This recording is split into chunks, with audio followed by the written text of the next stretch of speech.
You speak Hebrew in the house always? Fluent Hebrew in the house? Yariv, you grew up in your house Hebrew? I love it. Okay, you ready? Why? My face is radiating? I'm looking straight at you, Habibi. Okay. וימצאו איש מקושש עצים ביום השבת. Parashat Shelach Nachanashim, everybody talks about the spies. So you know, Helen, we're not talking about the spies. We're talking about the Mikoshesh Etzim. The Bnei Israel, after the spies story, וימצאו איש מקושש עצים ביום השבת. They found a man. Translate this for me. Mikoshesh etzim b'yom HaShabbat. Collecting?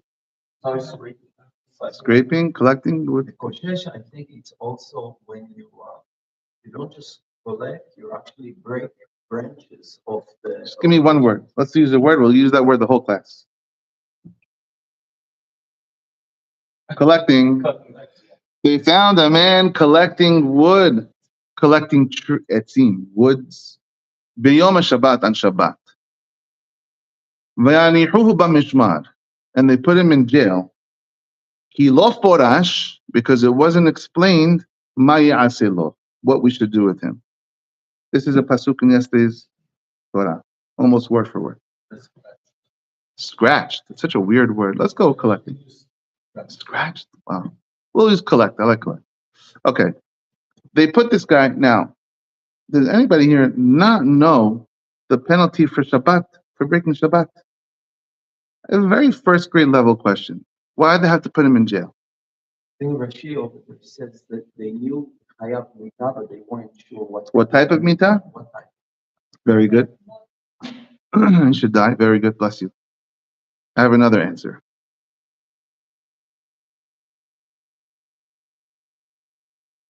But before that, there's an interesting Ben Ish Hai. It brings a midrash. The midrash says, when the Mikoshesh Etzim, when this guy was breaking Shabbat, there was a claim in heaven that we shouldn't penalize him, and it's not his fault. One midrash I saw says it was like a claim in heaven, and I think one midrash says Moshe Rabbeinu even said to Hashem, "Why should we punish him? It's not his fault." Why is it not his fault?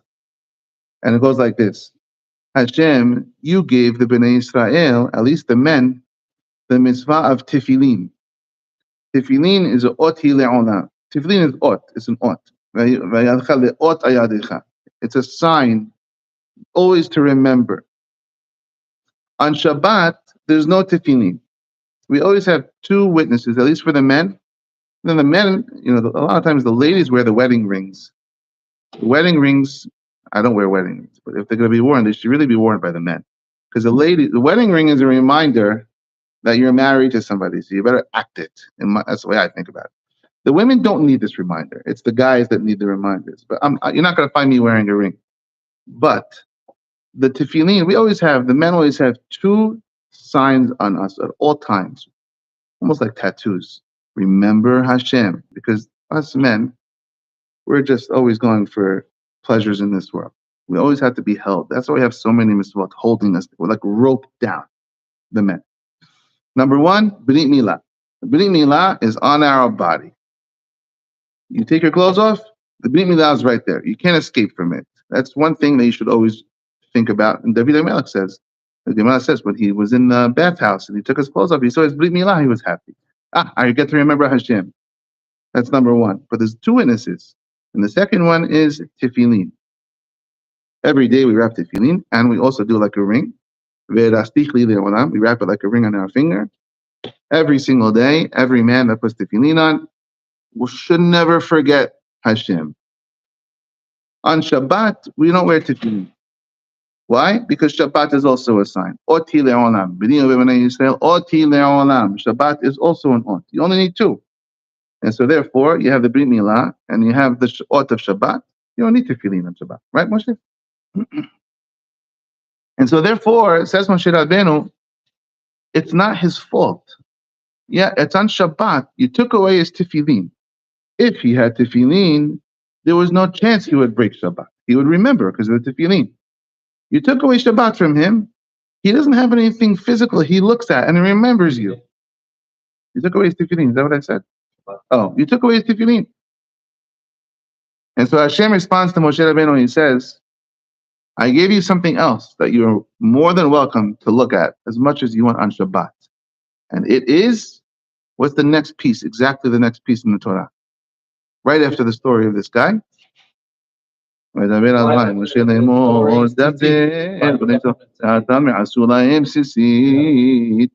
comes right next. You're worried that you don't have tefillin on Shabbat? Says Hashem, you have tzitzit on Shabbat. And the men should look at the tzitzit on Shabbat and always remember Hashem. There's no reason. Uzkartem et kol mitzvot Hashem. And so Hashem says, rejected. I'm sorry, claim rejected. You could wear the tzitzit and you'll never forget me. The Hidah writes, the tzitzit on Shabbat is even more special than tzitzit during the week. Which means the guy says, I can't wear this tzitzit. It bothers me. It's itchy. It could be itchy. And it could bother you. You could sweat like crazy in the tzitzit. It's another layer. If you're going to wear tzitzit one day of the week, better wear it on Shabbat than on Sunday. Hidah says, tzitzit on Shabbat is the most special. In fact, says the Hidah, we owe it to the Mikoshesh. It's in the zechut of this guy, the Mikoshesh Etzim, who died because of his Shabbat breaking, that we know the power of the tzitzit on Shabbat.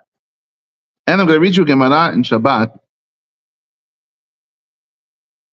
The Gemara in Shabbat, in the early pages of the 20s, page 25, it talks about how a lot of the rabbis would get ready for Shabbat. How the Tanaim and the Amonim, what would they do to prepare for Shabbat? And so it says over here,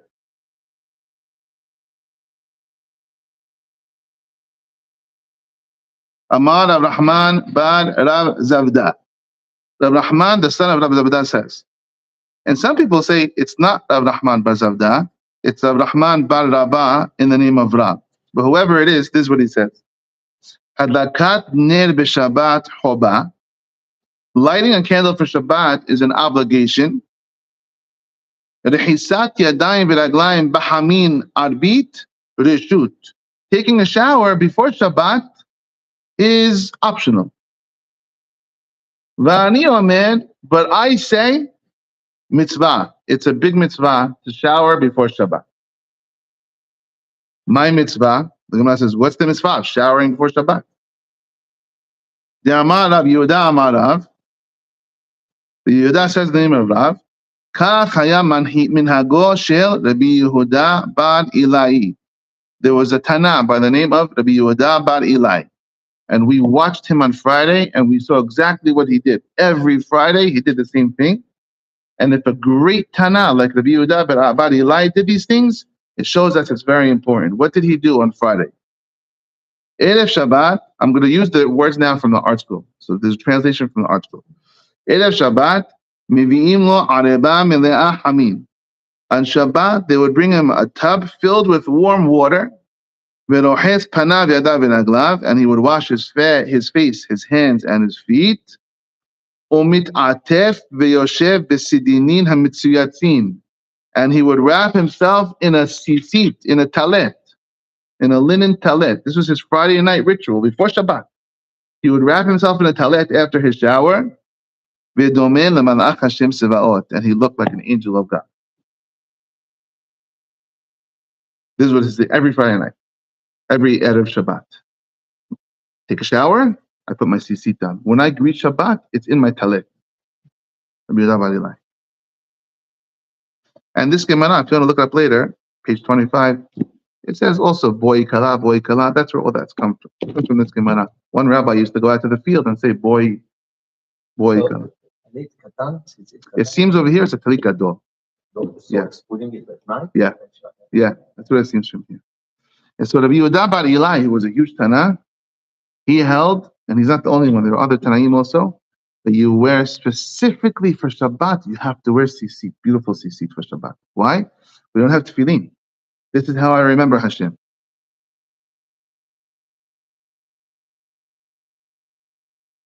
Okay. Now, I asked you before, besides for Rashi's explanation, Lo Forash Maya Asilash. Why did they lock him up in jail? What was the big question? And so there is, and another question. We know who is this person, the Mikoshesh Yetzim. Who did the rabbi say this was? Silofhad ben Hayfid. Yeah. Silofhad ben Hayfid is the guy who had those daughters. Yeah. He had the daughters, he had no sons. He died now, and he had no children, no sons, only daughters.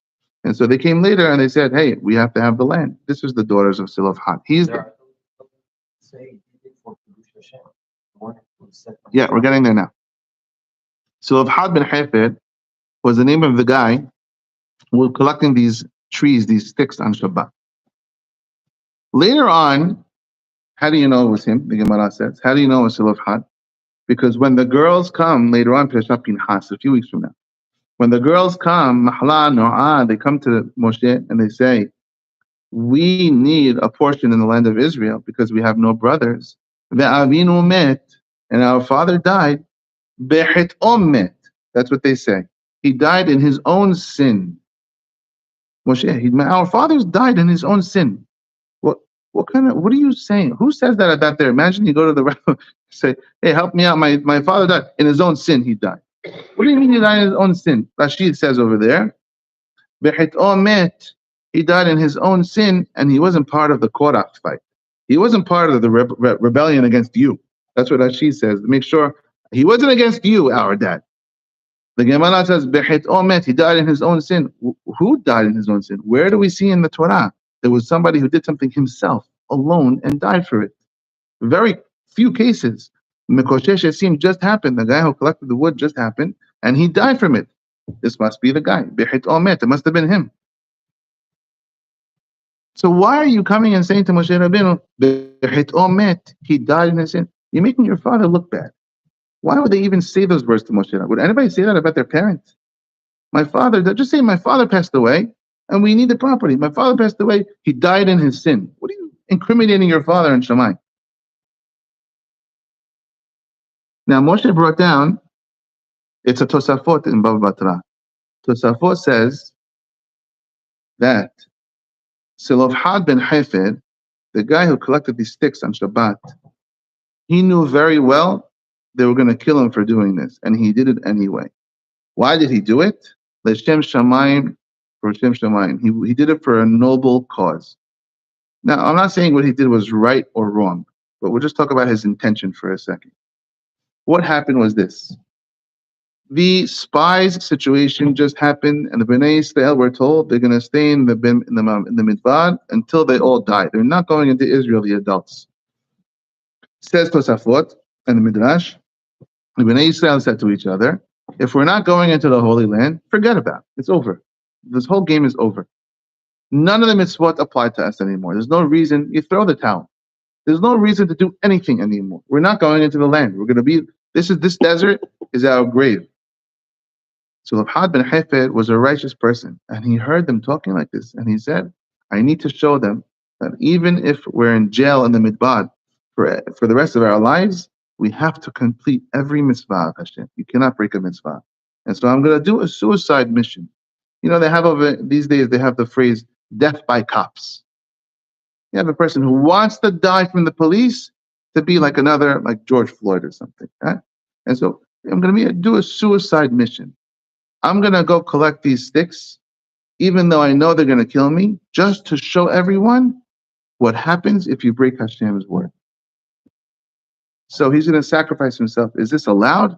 I'm not saying it's allowed. You can't commit suicide in Judaism. It's a suicide mission. And they acknowledge it.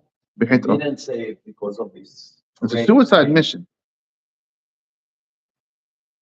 Now you have to understand, Bet Din, the Gemara says, a Bet Din that killed one person in 70 years was a murderous Bet Din. One person in 70 years. Sometimes we think, oh, if there was a Bet Din now, we'd kill this one, we'd kill that one. It's not really the case. It's when you learn the Gemara in Nizikin, for example, or you learn about Sanhedrin and the way Bet Din works, it's almost impossible for Beit Din to actually level capital punishment. There has to be witnesses. The witnesses have to see you do it and have to warn you not to do it. And the witnesses also have to know exactly the punishment, because when they warn you, if they say, hey, don't eat that cheeseburger, yeah, you can say, why not? What's going to happen to me if I do? And if they can't answer the question, that's not a proper warning, because you could always come to Beit Din and say, hey, he told me don't eat cheeseburger, but he didn't say why. If I would have known it was 49 lashes, I wouldn't have done it. But I thought maybe it was like a $5 fine. Sorry. And the guy's off the hook. Now Hashem will take care of him. But on Beit Din, the warning, the witnesses have to warn someone with a punishment. And you have to acknowledge, which means really, if you think about it, you have to two witnesses have to see someone do something twice. Really. Otherwise, what are you warning him not to eat a cheeseburger? Obviously, he's eating a cheeseburger. Or he's about to. He's about to. So, like we had the case of Sota a couple of weeks ago. A woman who was having an affair with another person. Yeah. And it's almost impossible. Yeah, the witnesses have to see her with this guy in a secluded place, and they have to go to her and tell the husband. He has to warn her, don't be with this guy. I mean, and then two witnesses have to actually see her again with this guy. It's almost impossible. Mikoshesh Etzim, if he actually died, that's your first signal to know he probably wanted to die. When they came and they warned him, and they said, don't collect your sticks. He said, why? What's going to happen to me? You're going to be killed. No, that's she aside. He said, oh, I'm going to be killed? Okay, thank you for telling me. And he collects more sticks. Very unlikely to happen. He did it on purpose.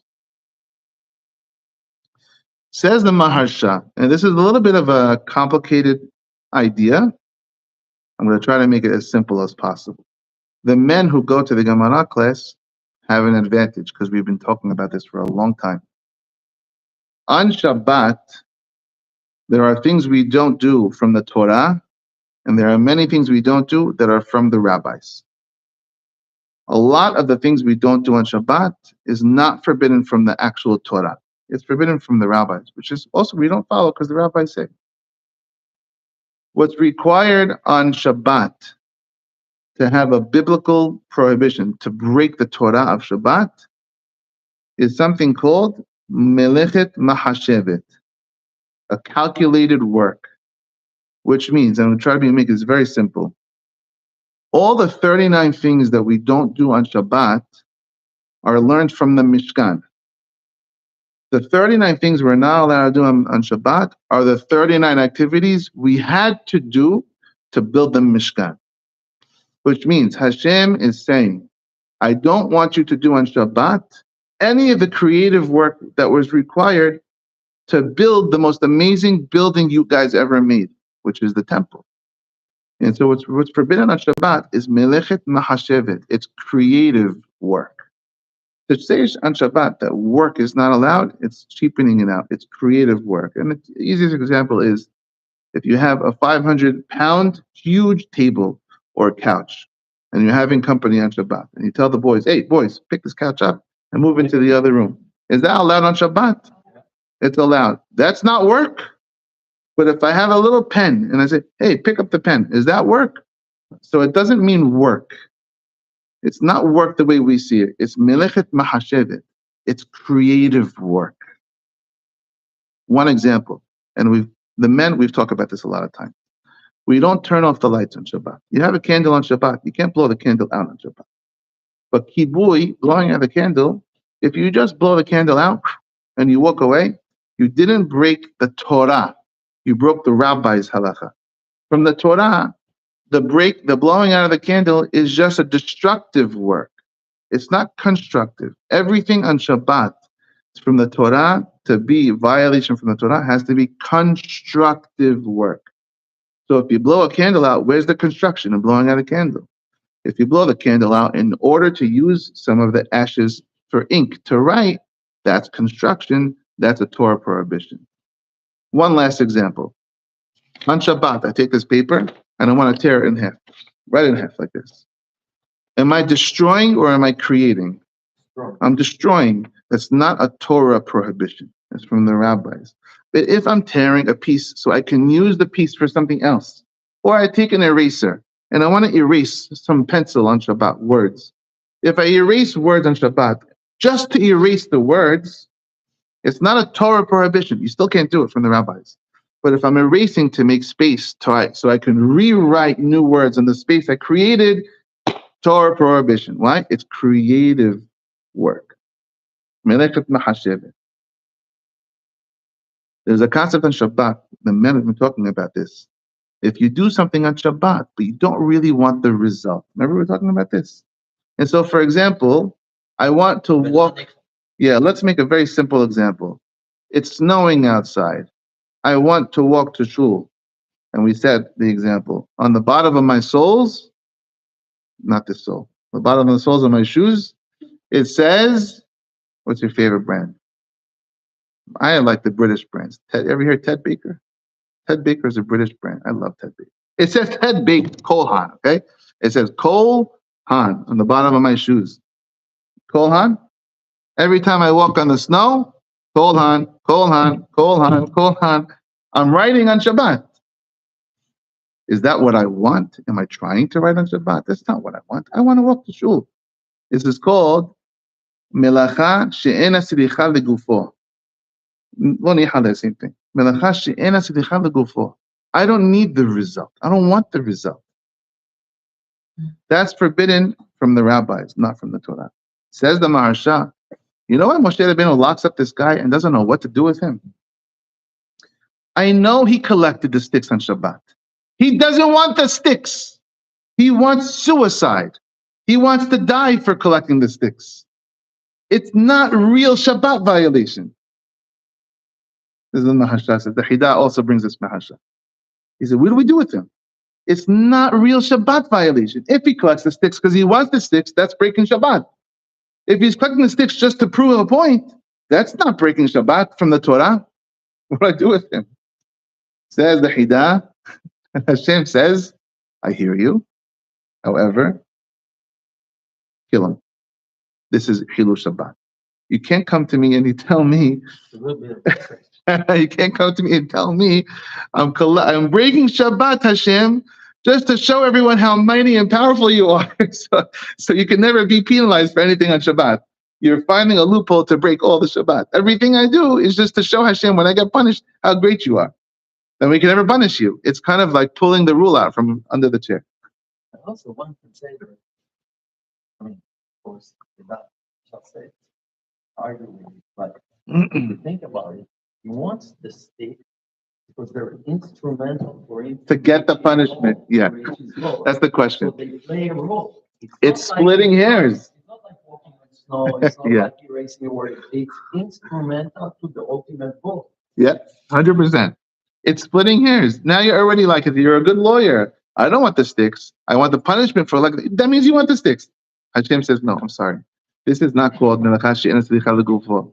You have to kill him. That was the question. Kilo forash. So maybe this is why the daughters were not embarrassed of their father. Ki b'chet omet. Our father died in his sin. Maybe they were actually a little proud of their father. Maybe they were proud of our father. Our father died in his sin on purpose to make sure every single person falls in line, whether what he did was correct or incorrect. B'chet omet. He died in his sin is not as bad as it was 5 minutes ago. Maybe.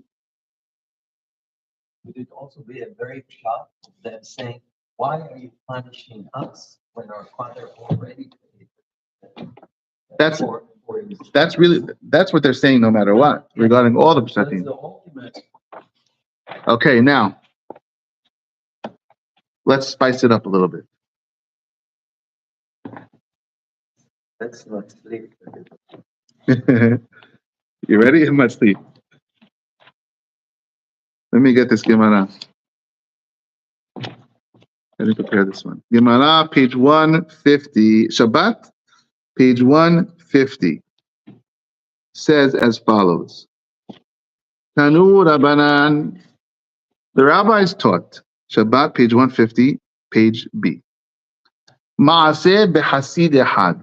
There's a story with one Hasid. Doesn't say who this guy was. He was a Hasid. שנפרסה לו פרס בתוך שדהו. There was a hole, again, I'm using the article English, okay? There was a hole that breached in the fence of his field. So he had a field, and the fence, the walls keep people out, I believe, yeah? And so the fence around the field, and there was a hole. One of the planks of the fence fell down, and now the animals can run out, thieves can run in on Shabbat. And he hears about it. Hey, your fence broke down. What does he do? That's a very tough situation. What would you do? If someone comes to you and says, the door of your jewelry store is smashed open. There's actually a YouTube video about two Syrian brothers who had a similar situation, and they decided not to break Shabbat. Something huge. I don't remember, but they like their life was saved. Huh? Their life was saved because they didn't go. Because they didn't go. Yeah. Someone actually asked me a question a year ago like this. He came to me and he said, what do I do? My worker just called me. They said the alarm went off in my factory and the door's open, and it was a minute before Shabbat. He said, now it's Shabbat. He comes to me Friday night. He said, should I go there? I said, I'm sorry. Just don't go. Just make believe you don't know what's happened. Try to enjoy the Shabbat. I never got the final answer from him. I actually forgot who the guy was. So, nifsira lo peres betoch sadeu. His wall falls down on Shabbat. Nimlach aleha legodera. He decides on Shabbat, I gotta fix the fence. I can't do it. I failed this test. I need to fix this fence. V'nizkar, and then he remembers, Shabbat. It's Shabbat. I shouldn't fix the fence. He's a human being like any of us. V'nemna oto hasid v'lo gedara. That hasid decides at the end, I'm not doing it. I'm not fixing the fence. V'na'asa lo nes, and a miracle happened for him. V'aleta bo selaf. A caper tree grew right in the hole of the fence and plugged up exactly where the fence fell down. Umimena hayeta panasato upanasat anshe beto. From the caper tree, he made more money on the tree than he did on his field, and it sustained his livelihood and the livelihood of his members of his household. The caper tree is you make a lot of money on the caper tree. The caper tree is a very unique tree. It has three pieces, as she says, it has three pieces of produce, of fruit, so to speak. The capers, capers, yeah? Everybody knows what capers are. So the capers that we eat, Helen, you're a botanist, no? What are capers? It's the flower of It's before the flower. It's the budding of the flower, yeah? The capers that we eat are not the final fruit that grew on the tree. I don't know how somebody found this, but the caper is before there's a flower that comes before the fruit comes. The baby flower, before it opens, pick it and eat that. Unbelievable. If you leave the caper and don't pick it from the tree, and you let the flower come, and the flower will die and the fruit will come, you'll have a caper berry. You'll have a fruit. But nobody likes that. It has a lot of seeds inside of it. The caper that we eat is before the flower opens up. It's tiny. They pick it and they pickle it. They put a lot of salt in it, and it has an amazing, like lemony type of flavor. And I'm being fact checked as I speak. There's three parts to the caper tree, that she says. The leaves. We have grape leaves. We have in Syrian we call it yabra. Anybody here know what yabra? Moshe, you know what yabra is? The grape leaves. You guys eat grape leaves? Grape leaves with like They call it what do you call it? Yabra. Yabra. Very close. What? Yabrak. Okay, close enough. Grape leaves have a taste. They pickle it. It's true or false? It's true. Unbelievable. Yeah. So you can eat the leaves. And in Italy, I saw in Italy, they do have the pickled caper leaves. It adds a crunchy delicacy to some Italian dishes. I never saw it over here. Caper leaves. We have the capers that we eat, as we all know, the most expensive, and the smaller, the more expensive. for the caper leaves. It has a powerful punch. And the caper berries, which is not as popular, but still 3. It's a great source of income. All right. Now, says the Hida, says the Hatam Sofer, Ma'aseh b'hasid ehad. Who is this guy? Who is this guy that wanted to break Shabbat and decided not to break Shabbat? He was none other than the Gilgul of Silofhad ben Hefer, in the name of the Arizal. And the Hatam Sofer writes, the Arizal says, this is Silofhad ben Hefer, Vezeh Pele, he says. Unbelievable. Hashem, the way Hashem works, midah keneged midah. Why? Silofhad, let's think it through. He had good intentions. His intention was to make sure nobody makes a sin, learn a lesson. His actions, suicide. We don't condone suicide. So his actions, off the cliff. Intentions, good. Actions, not so good. Hashem says, yes, you had good intentions. We got to go for round 2. On round 2, when his fence broke, he had bad intentions. I got to fix the tree. I got to fix the fence. But he harnessed his intention to a good action.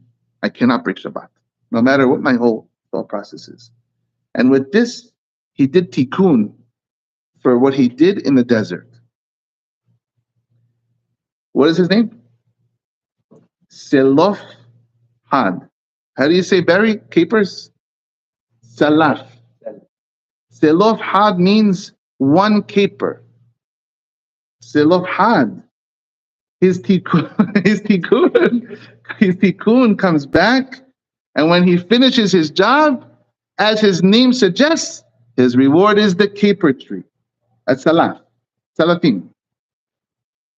Ben Ish Hai says, what did he do to break Shabbat? He collected wood. And what did he get on top of his head because of that? Stones. When he turned it around, his stone fence fell down. He didn't collect the stones to fix it. And as a result, he got the wood.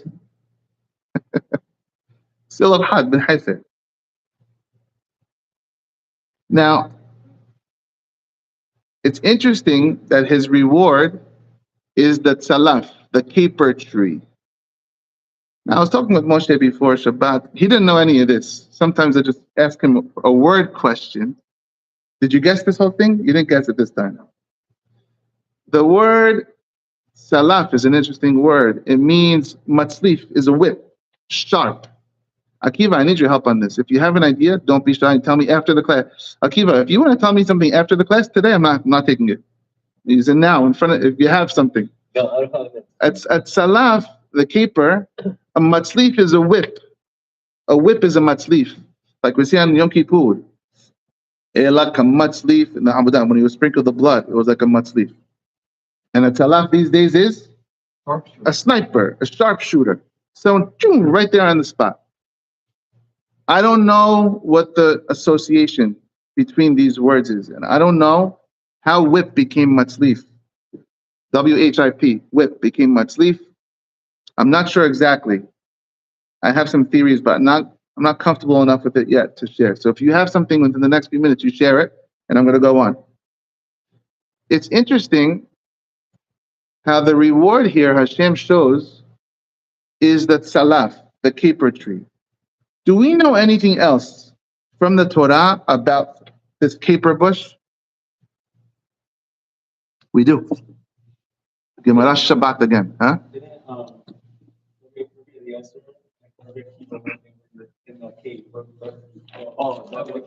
Carrots, much less tasty.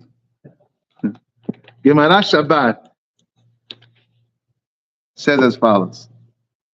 I'm actually happy to read you. I've said this Gemara Shabbat orally to you 100 times, and finally we get to read it inside. Okay? Oh wait, wrong one. Gemara Shabbat, page 30. Gemara says, Yativ Rabban Gamliel Kadarish. Rabban Gamliel is sitting and he was explaining things to his students. And he said the following. Atida Isha Shetilet Bechol Yom. When Mashiach comes, women are going to give birth every day. No more 9 months to have a baby. That was the curse of Eve. When Mashiach comes and the curse is reversed, they'll have a baby the same day. You want to have a baby? Okay, let's have a baby today. Hava. Like Hava. Shneimad, as it says, Hara v'yoledet yahdav. She will conceive and birth at the same time. Ligleg alav oto tamid. He had one student that's always making fun. Ligleg alav oto tamid. One student scoffed at him, made fun, and said, it says straight out, in kol hadash tahat shamish. There is nothing new under the sun. Anything that's in nature from the beginning of the world is the way nature is until the end. If Hashem didn't put it in nature now, He's not going to change nature when Mashiach comes. And so you can't show me nature that you have babies the same day. And he says to him, my Lord, Rabban Gamliel answers him, Bo, come here. I'm going to show you Hashem implanted into the world. You're right. Anything from Mashiach has to have a little bit now in this world. It has to be part of the DNA. I'm going to show you where it is. I'm going to show you an example in this world where there is this DNA of giving birth the same day. Nafak ahvile tanegolet. Come to the chicken coop. I'll show you the chickens. They give eggs every single day. And so the power of birthing every day is from the chickens. And so Hashem is going to take this power and extend it to the humans. Next. And he continues his derasha. V'kadarish. Atidim ilanot shemotziim perot bechol yom. Trees, when Mashiach come, they're going to grow fruit every day. You plant the tree, it'll grow fruit every single day. Shneimad, as it says, v'nasa anaf ve'asa peri. It'll bring forth branches and have fruit. Ma'anaf bechol yom, just like a tree grows branches just about every day. Af peri bechol yom, so too the fruit will be every day. Ligleg alav oto tamid. The same student laughs at the rabbi and he says, En kol hadash tahat shamish. There's nothing new under the sun. Amar Lord, Rabban Gamliel says to him, Bo, come here. I'm going to show you a tree that has fruit every single day. Nafak ahvile silav. He comes out and he shows him the caper tree, the caper bush. Because the capers always have fruit. They don't stop all year round. Put it in YouTube. Put Caper Israel. Try that.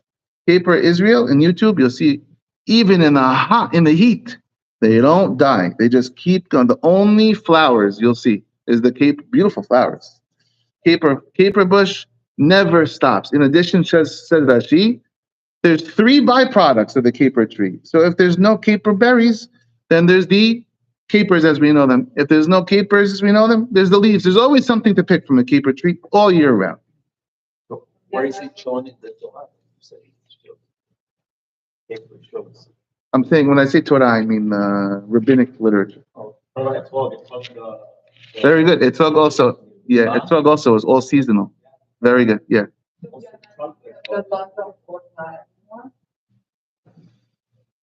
I don't know. I think we will. It doesn't say you can eat the fruit. Maybe someone else can eat the fruit. But at least the fruit's there every day.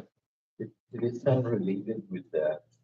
Moshe said the spikes both check itself for 3 over there.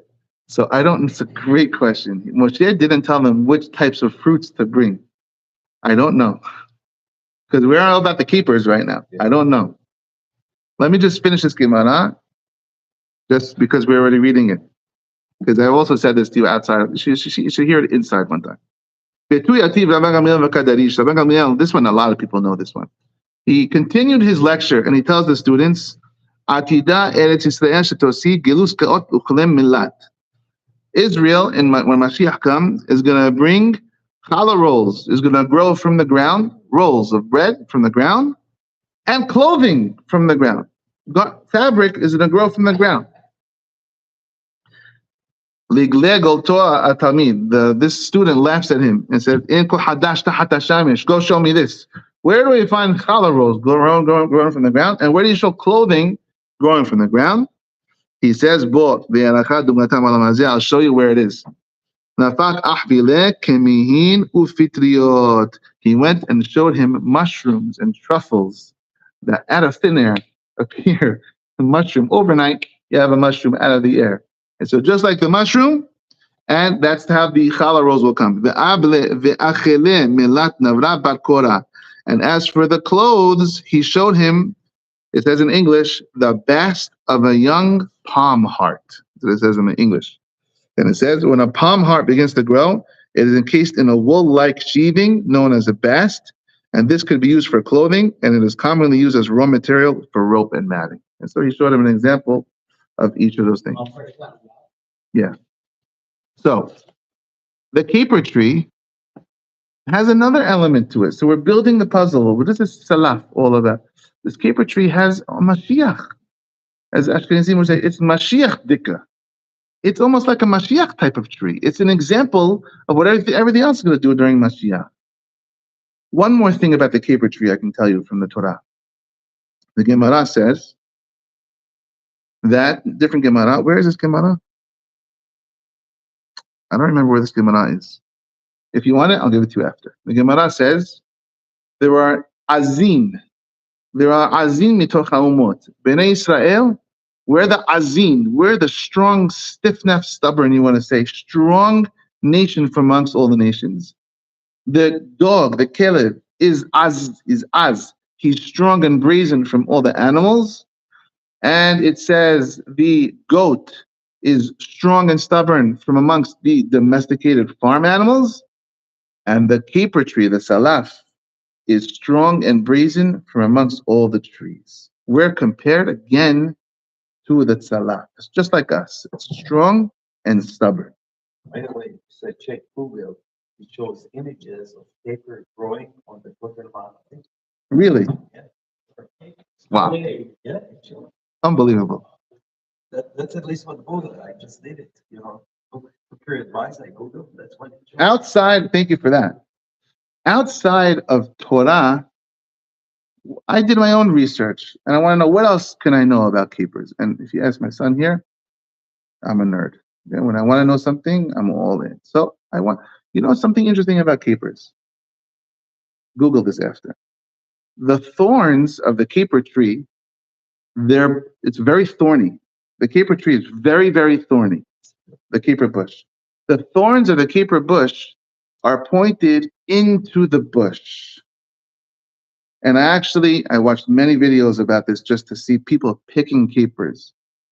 They're very expensive capers. Why are they so expensive? It's very hard to pick. You can stick your hand into the caper bush, no problem. You can't get your hand out.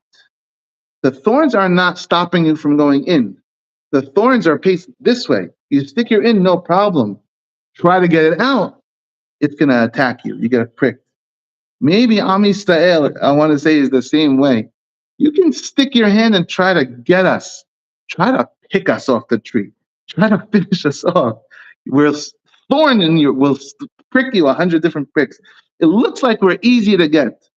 Other nations, maybe the thorns out. You can't even get close. With us, you can get into the bush. We're not letting you out. The caper tree is very, very unique. It's a very stubborn tree. I haven't seen this in rabbinic literature, but I've heard, and it's not fact-checked, some people say, Moshe Rabbeinu, he went and he saw the burning bush. What type of a bush is so stubborn, you can't even burn it? The caper bush. I don't know if this is true. It's such a stubborn bush, and if you burn it down, it'll grow back double. That's what I heard. And then I was thinking to myself, Mekoshesh etzim in the midbar. He's collecting wood in the desert. What kind of wood is growing in the desert? Maybe it was a caper that was growing in the desert that he was collecting. And it comes full circle. If nothing else, you see the midah keneged midah of HaKadosh Baruch Hu. Silof had ben hefer is mekoshesh etzim. Salaf had. He had noble intentions. His actions little off. Hashem has to give everyone a chance. You're going to come back and let's see if you can reverse it. You have the bad intentions, but you hold on and you do the good actions. As a result, as your name suggests, here's salaf had. Here's one caper tree for you. And it's also maybe a little resemblance, a little hint. The caper bush is Mashiach. It's stubborn, it's thorny, it produces three types of fruit, and we always say that Bnei Yisrael produces three types of people as well. The Sha'im, Sadiqim, Binonim, it produces three types of fruit. You can't quite finish it off. It'll sting you, it'll thorn you if you try to get it off, but everything's going to be like a caper tree when Mashiach comes. And so, Silof Had and Hefed, my whole brain is caper, caper, caper over the past week. It's all I can think about. How it's unbelievable how it doesn't even say his name when he's Mikoshesh Etzim. And it doesn't even say the name of the rabbi, Maaseh Behasideha. They're both anonymous. But, Rabotai, there's a Gemara on Baba Kama. And in the introduction to the Rambam, he writes this as well. Anytime it says in the Gemara, Maaseh Behasid Ehad, I'll tell you exactly who it is. It is always Rabbi Yehuda Bar Eli. Does that sound familiar? Rabbi Yehuda Bar Eli. Who was the rabbi that would always on Friday before Shabbat make sure to wear talit? Rabbi Yehuda Bar Eli, the same rabbi. This Hasid Ehad was Rabbi Yehuda Bar Eli, says the Mefarshim. Rabbi Yehuda Bar Eli had capers on his mind, had Silof Had on his mind. Is maybe after this thing with the bush happened, he says to himself, wow, Salaf Had grew. I'm going to wear talet every single Friday. Maybe it happened before. There is no coincidences in Tanakh. It's the same rabbi. And so the takeaways from here, you take what you want to take from it. We are stubborn as can be. We have sisit and Shabbat. It's a big takeaway. Sisit and Shabbat. If you or your husband or your brother, one day a week they should wear sisit is Shabbat. Channel the inner Silof Had. And the last takeaway is, you see, it doesn't always matter what your intention is. We have a klal. Generally, mahshaba tova mistarefet ma'aseh, mahshaba ra'a ena mistarefet ma'aseh. Usually, a bad thought, Hashem doesn't count. Usually. It's on the actions. Just make sure at the end of the day, you do the right thing. And don't beat yourself for what you thought to do. You'll get the caper tree. You'll get the Geula as a reward. Hope you enjoy that one. Shabbat shalom. Have a nice week, everyone. Shavua tov. We'll see you next time. Yalla.